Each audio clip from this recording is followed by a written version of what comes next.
Hi అండి, welcome back to our channel. ఈరోజు జరగబో సీరియల్లో అసలు బాలు ఎలాంటి నిజాలు తెలుసుకోబోతున్నాడు, అలానే అసలు రోహిణి అయితే ప్రభావతి మీదికి ఎందుకు అరుస్తుందో తెలుసుకోబోతున్నాం. సో ఎలాంటి లేట్ లేకుండా డైరెక్ట్ సీరియల్కి వెళ్ళిపోతాం. సీరియల్కి వెళ్ళే ముందు చిన్న రిక్వెస్ట్ అండి, మీరు కనుక మన ఛానల్ని ఫస్ట్ టైం చూస్తున్నట్టయితే తప్పకుండా సబ్స్క్రైబ్ చేసుకోండి. సో ఎలాంటి లేట్ లేకుండా డైరెక్ట్ సీరియల్కి వెళ్ళిపోతాం. బాలు అయితే ప్రభావతితో ఇలా అంటూ ఉంటాడు, ఒకరోజు వాళ్ళు మన ఇంట్లో ఉంటే మన కొంపే మనకు కూలిపోతుందా అని అంటూ ఉంటాడు. అప్పుడే ప్రభావతి అయితే, రేయ్ మంచి చెడు ఏం తెలియకుండా ఎవరిని పడితే వాళ్ళని ఇంట్లో తీసుకువచ్చావంటే ఇంకోసారి రూపాయలు రానివ్వను.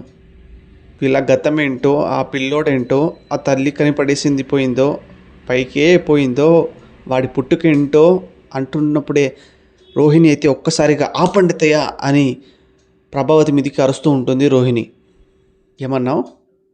రోహిణి అయితే, పసిపిల్లల ముందు ఏం మాట్లాడాలో ఏం మాట్లాడకూడదు తెలియదు అత్తయ్య, ఇన్నేళ్ళు వచ్చాయి, మీకు మామయ్య కరెక్ట్ అత్తయ్య అని రోహిణి అంటూ ఉంటుంది. ఇప్పుడు ప్రభావతి అయితే, అంత అభిమానం పంచేదానివి ఇంట్లో ఉన్న అందరినీ బయటికి పంపించేసి నువ్వు మాత్రం వాళ్ళని ఇంట్లోకి బయటికి గింటేస్తాను ఎందుకన్నావు మాతోటి అని అంటూ ఉంటుంది ప్రభావతి. ఎందుకన్నావమ్మా, ఎందుకు పంపలేదమ్మా నువ్వు అన్న మాటకి ఇంట్లో అందరూ ఒక్కసారిగా షాక్ అయిపోయి రోహిణిని చూస్తూ ఉంటారు. ఇప్పుడు బాలు మాత్రం ఏంటి ఏంటి ఇదేంటి విడ్డూరం, పట్టపగల సూర్యోదయం కావడం ఏంటి, చుక్కలు కనిపించడం ఏంటి, ఈ పార్లరమ్మ వీళ్ళకింత సపోర్ట్ చేయడం ఏంటి అని అనుకున్నాను నేను.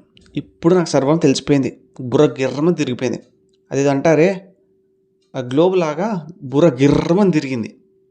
ఏంటబ్బా, మా పార్లరమ్మలో పాలు పొంగినట్టు ఇంత మంచితనం పొంగిందేందా అనుకుంటున్నాను, మా చింటూ కూడా ఇంత అన్నం తినిపిస్తుందేందా అనుకున్నాను, ఇంత విడ్డూరం ఏంటని బిత్తరపోయాను అని అంటుంటాడు బాలు.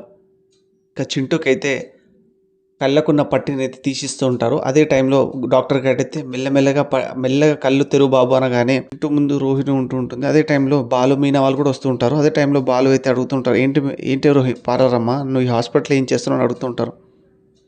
మీనా కూడా చింటూ కూడా నిన్ను అమ్మ అని పిలుస్తున్నాడు ఏంటి పారమ్మా అని మీనా అడుగుతూ ఉంటుంది.